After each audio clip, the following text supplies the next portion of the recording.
Hi everyone, today I'm talking about my top 10 next level games or gateway plus games, whatever way you want to look at that. These are the games that once you've got your kind of foot in the door and you've played your Ticket to Ride, you've played your Carcassonnes and your Lords of Waterdeeps, and you just want to take that next step and maybe introduce yourself to a bit more strategy, a bit more going on and so on. So these are the games that really do bridge that gap between the introductory games and the more heavily involved strategy games.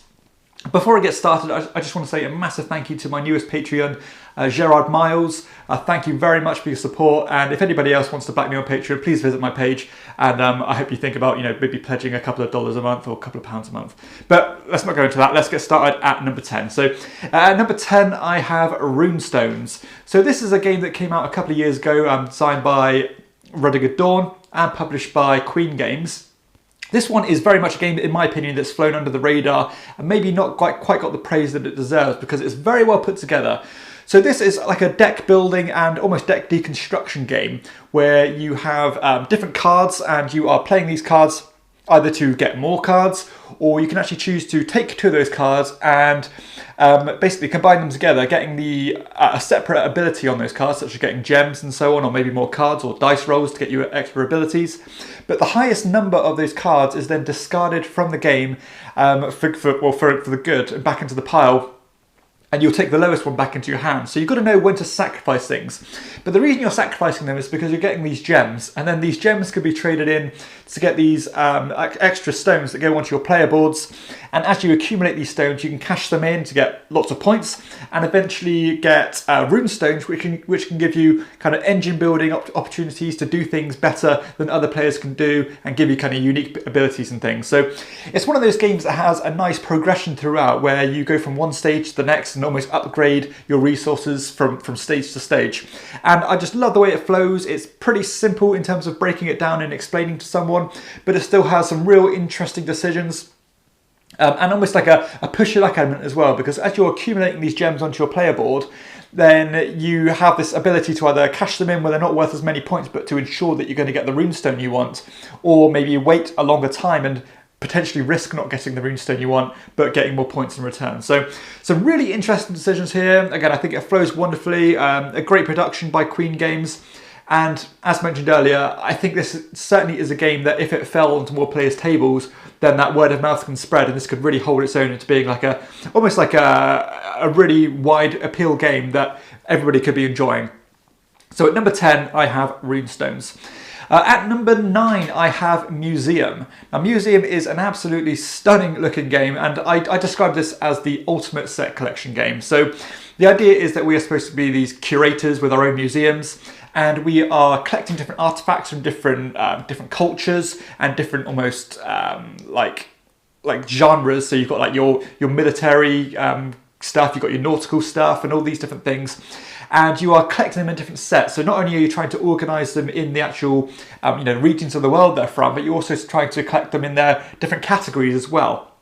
And you're getting all these different powers or different cards you can use, and even getting like public and personal objectives as well. You're trying to fulfill certain layouts in your museum. And so in addition to all those set collection bonuses as well, you've got this real puzzle where you're trying to lay things out in a logical order to try and maximise the amount of points you've got. And that itself is really enjoyable. And on top of the gorgeous artwork by Vincent Dutrait, it's a real masterpiece to look at in terms of the artwork and the spectacle of it. But the game also has this quite interesting card play as well. So in order to play cards or play new artifacts, you need to discard other cards. But when you're discarding them, you're making them available to other players to take. So you've got to be really wary of what you're leaving your opponents to, the opportunity to capitalise on, which, you can sometimes do inadvertently. So I really do like this game. I think it's, you probably play in about 45 minutes to an hour, which is quite nice. But more importantly, just that pure scope of set collection, sometimes conflicting with each other, with that logical puzzle on top as well, and the organisation of it. I think this is a real nice, pleasant game that I find a lot of fun. So that is Museum at number 9. At number 8, I have Cryptid. Now, Cryptid is a deduction game where you are trying to find out where this, this mysterious monster's lair is on this board. So you've got this board made up of these different boards, and they are like reversible, and you can flip them around in different directions. But the cool thing about this is that on this board, there's lots of these different hexes with different terrains on, and everybody is going to be given a specific rule. And the cool thing is about when these rules are combined with each other, it's going to pinpoint a specific location on that map. And the game is boiled down into such simple but meaningful decisions where you only have to ask another player whether the monster or the cryptid could be on this spot. And they either answer yes or no by putting a token down. And if they answer yes, then you also have to put a yes token down to show that it could be here as well. And likewise, where if they say no, you also have to put a no token down. And as the game plays on and on and on, you're getting more and more of a kind of a tunnel vision and kind of narrowing in on where this monster could be, but everyone's doing the same thing at the same time. So there's that real tension of whether you're going to say, I don't know exactly where this monster is, but I've got a pretty good idea, and go take that plunge and try and get it right. But at the same time, you've got to be somewhat careful about not to be too open with the clues that you're giving, because sometimes when they ask you something, you can try and lead them astray, and maybe make them think that your rule is maybe another rule that they wouldn't have thought of. So you've got to be as open as you can and try to keep your opponents guessing about what your special rule can be, because as soon as they know everybody's, then they're going to know what that cryptid is. A really great design of a game, and a real kind of masterpiece of an algorithm, really. And I highly recommend Cryptid to anybody. At number 7, I have Xi'an, the Terracotta Army. This one is, I constantly tout this one as being a hidden gem, really. I am so impressed about how this one is put together while still being completely digestible. It's a worker placement game where you are, and an area control game as well, I should say, where you are basically trying to build these statues by cashing in clay, or collecting and cashing in clay. And the importance of these statues are that whenever you place them, not only do you get a bonus, but you can eventually take another worker placement spot and cash in pigments in order to paint those your colour. And when you paint them, you replace the neutral piece with your own, and that's important for set collection, for area control at the end of the game, because this great hall is divided into 3 different sections, and whoever controls the most of each section gets a certain amount of points. But what I really love about this game is the way that the cards work and how actually the gameplay actually lies, and the thoughts and meaningful decisions lie. Because every turn you draw 4 cards and you divide those cards into 2 sets of 2.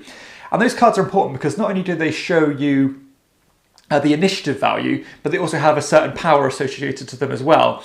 And the better the initiative value, which means you get to play those cards quicker, is associated, or on the same card has the more powerful abilities.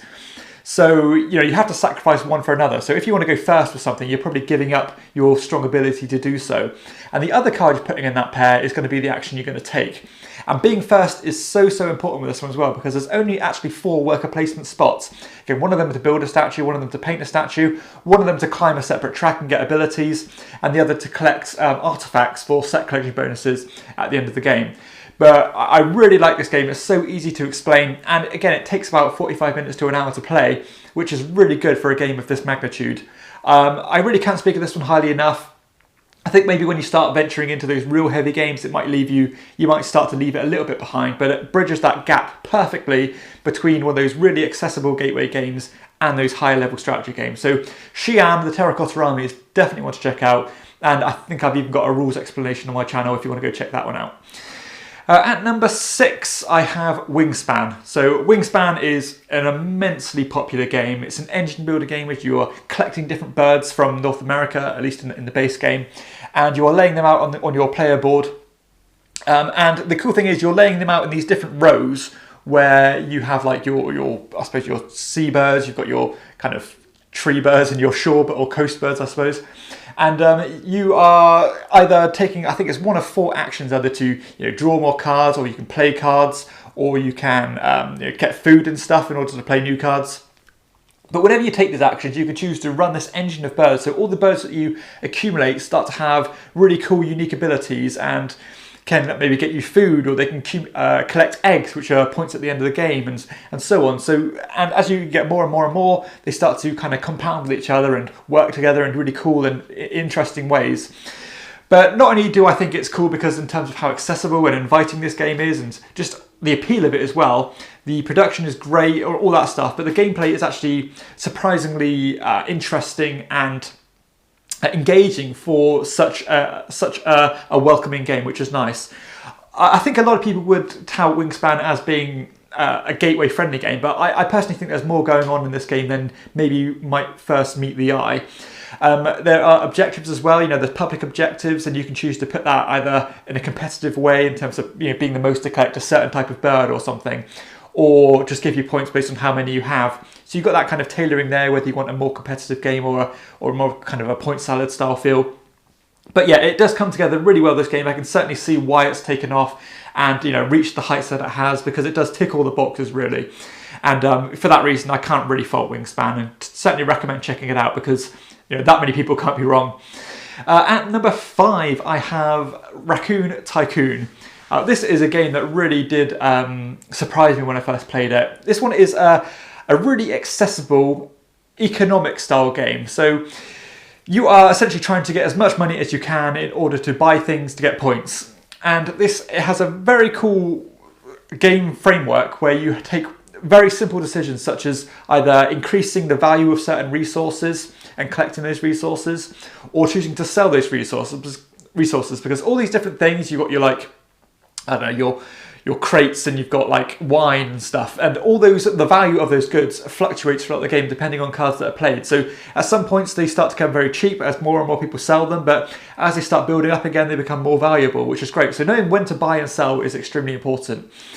And on top of that, you can choose to auction off these different character cards in order to get set collection bonuses at the end, because if you have the most of a certain type, you're going to get, or a certain amount of a certain type, you're going to get a lot more points than if you only have a couple.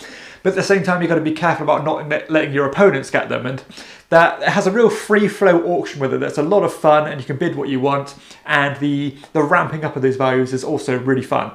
Additionally, you can choose to get these other cards which combine with those to get even more points. But what I really like about this game is the capacity and the ability to buy these buildings which give you loads of cool powers and give you abilities that other players can't do, but you have to pay for those. So it's all about a kind of a cost effectiveness, and that that weighing up of is this going to be worth it at this point in the game. Really good game. If you like that idea of the economic style feel and those heavier economic Euro games, then this one bridges that gap really well, and it certainly has enough going on in it to be interesting to more experienced gamers, but simple to explain and to understand for newer gamers as well. So Raccoon Tycoon, a wonderful game, again with lovely artwork and good production, and one that I'd always recommend. At number 4, I have a game from 2020 actually. This one is Nidavellir. I think this one's still kind of getting out there, and the word is starting to spread about this one, but this one, so I keep going on about set collection games, but this one is another set collection game where you're getting points by collecting these different dwarves, and they all give you points in lots of different ways.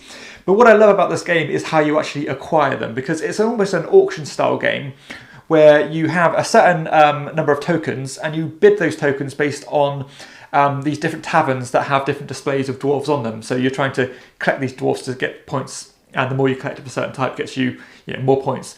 But there's also abilities to get, or the potential to get other dwarfs that give you really cool powers and things. But as I said, the auctioning mechanism is what I really like about this game, because you choose to bid on these different categories of dwarves, giving you the first option to pick which one you want. But there's always an ability to bid 0, and when you bid 0, you actually combine the 2 tokens that you didn't bid with in order to get a new token of their combined value. So you can choose to hold things back in order to get more powerful tokens for the next round. And you're constantly going through that motion of upgrading your tokens to constantly try and trump your opponents in order to outbid them on the lots that you really want. And it's a lot of fun, it's so streamlined, and I think this one is a real candidate for maybe winning the Kennerspiel or something in 2020. And it's one of those games that I can really see blowing up massively if the word spreads correctly. So this one, Nidavellir, certainly one I recommend checking out. And I think if you like your games like maybe Quaxer Quedlinburg or something like that, this one is at that category where I think it's going to be really engaging for you. At number 3, I have actually my second game from 2020. This one is Renature. Now this one is designed by Wolfgang Kramer and Michael Kiesling, who are real kind of grandfathers of the hobby, really. They've made lots of great games over the year, probably over a 20 plus year period. And this one is an area control game where you are placing dominoes onto the board, matching symbol to symbol of all these different wildlife creatures. But you're also choosing to deploy these different little shrubs and bushes and trees into different regions in order to try and control them to get points. So it's quite a competitive game and quite a conflict-heavy game, but the fact that it's veiled in this real friendly nature theme is a real nice blend of those mechanisms and theme to make a real nice package. And I like the way that you are restricted to those domino placements, because you only actually ever have 3 dominoes at any time, meaning that you can't just place anywhere you want to. So your options are always limited to what's already placed on the board, because, as I said, you can only ever add on to an existing domino or start in one of the starting regions, which is just at the beginning of the game. So I do like that. It keeps you focused without being overwhelming, but it still has a real harsh, competitive edge. And so easy to explain, but with interesting decisions, because not only are you trying to control these regions, actually closing those regions by surrounding them with dominoes gets you a lot of points as well, or can get you a lot of points, even if you don't have any investment in them. And it's a real interesting game about pacing as well, because you have a very limited capability of deploying these bushes and trees, and your player board only has a certain amount. So when you've run out, you've pretty much run out, unless you start spending points basically to get them back. And I really like that pacing. And this also has this other very conflict-heavy mechanism where you can actually choose to deploy neutral pieces onto the board in order to try and match your opponents, which ultimately nullifies both of their scores. So if there's ever a matching score for majority, then they cancel each other out, and then the next person down will score. So if you like the idea of an area majority game with a bit more player conflict, but you don't want the really heavy games that are really cutthroat and in your face, then Renature just strikes a great balance of being rules friendly and a simple rules overhead, but still having all those different things that you want from a game like that. So Renature is number 3. At number 2, I have a tile placement game with the Isle of Skye. This one, for me, is just a natural progression if you like games like Carcassonne, where this one you are trying to build tiles based on certain public objectives. And these objectives might be things such as, score X amount of points for every vertical column on your board, or every tile in a vertical column, or maybe your biggest lake is going to score, or your longest road, and things like that. And there are lots of these different objectives. So game from game, you're using constant different criteria to make the game feel very different from each time you play it. But what I really love about this game is the way that you actually get these tiles, because every turn you're going to draw 3 tiles from a bag. And behind your shield, you're either going to choose to get rid of one of them, and the other 2 remaining ones, you are going to assign money to them. And when you assign that money to them, it's important, because that's going to be the cost that other players are going to have to pay in order to get that tile off you. But if they choose not to buy it, then you're going to have to pay that cost yourself. So you've really got to weigh up about how much these tiles are going to be worth to you and worth to your opponent, because if you price them too highly, then your opponents aren't going to buy them, and you're ultimately going to have to pay it yourself and maybe bankrupt yourself that way. But if you price them too cheaply, then you're giving your opponent too good of a deal and can really play into their hands. And that extra wrinkle of decision making is fantastic. It's a brilliant game, very replayable, and I constantly shout from the rooftops about how good this game is. So streamlined, extremely easy to understand and to explain, but again, the extra elements of decisions and interesting decisions, and not only important decisions in terms of how well you're going to do, is just embedded in this game. So Isle of Skye, a high recommendation for me for a Gateway Plus game. And finally, at number 1, I have Istanbul by Rudiger Dorn again. So this is actually the designer who designed Runestones. So Istanbul is a game that's really stood the test of time for me, as you have this, I suppose, a map of Istanbul made up of all these different buildings, which are all these modular tiles, and they all slip together in different ways. So again, in terms of replayability, you're always getting a different feel because the board is always jumbled up, which is important because you have a stack of your player piece, but merchants underneath it as well. and you are either going to move 1 or 2 spaces in an orthogonal direction and then take that action that you land on. But every time you land on an action, you actually deploy one of your merchants onto that board, which means when you move on next, you're going to have 1 fewer than you did before. And eventually you're going to run out of merchants, meaning that you're going to have to backtrack on yourself in order to pick them up, which is really cool mechanism. So you can really plan out your routes about what you're going to do. But the objective of the game is you're trying to be the first to accumulate a certain amount of rubies depending on the player count. And you're going to do that in lots of different ways, by either increasing your capacity to hold goods, and by collecting goods in the first place and selling them for money, and then maybe trading that money in for rubies, trading in resources for rubies, collecting the resources and increasing your wheelbarrow. And once you can complete your wheelbarrow, you're going to get another ruby. There's loads of things to do, but what I really love about this is that not only does it fit that niche of being that Gateway Plus game just from the base game alone, that once you're past that level, just by adding one of the expansions in, you can actually make this game to that next tier as well without much rules overhead. Because there's 2 expansions for this game that are very good and interject in the game quite naturally without changing the core play too much, but adds extra layers to make it not only last that Gateway level or Gateway Plus level, but take it beyond that, which I think is fantastic.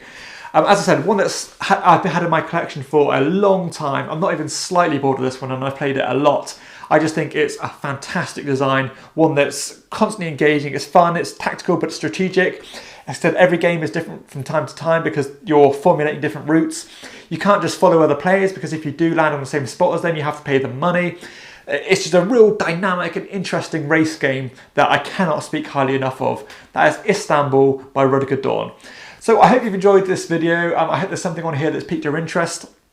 I really do speak highly of all these games because I think they all do fit that gap really nicely, and can help pave the way to getting into those really involved games. But yeah, I hope there's something on here that's piqued your attention. If you have enjoyed the video, please hit like and subscribe to my channel. You can also check out my other videos, and I'd really appreciate it if you check out my Patreon page, and follow me on Instagram as well, and I'll leave the links below in the show notes for those. For everyone else, I'll see you next time on Chairman of the Board.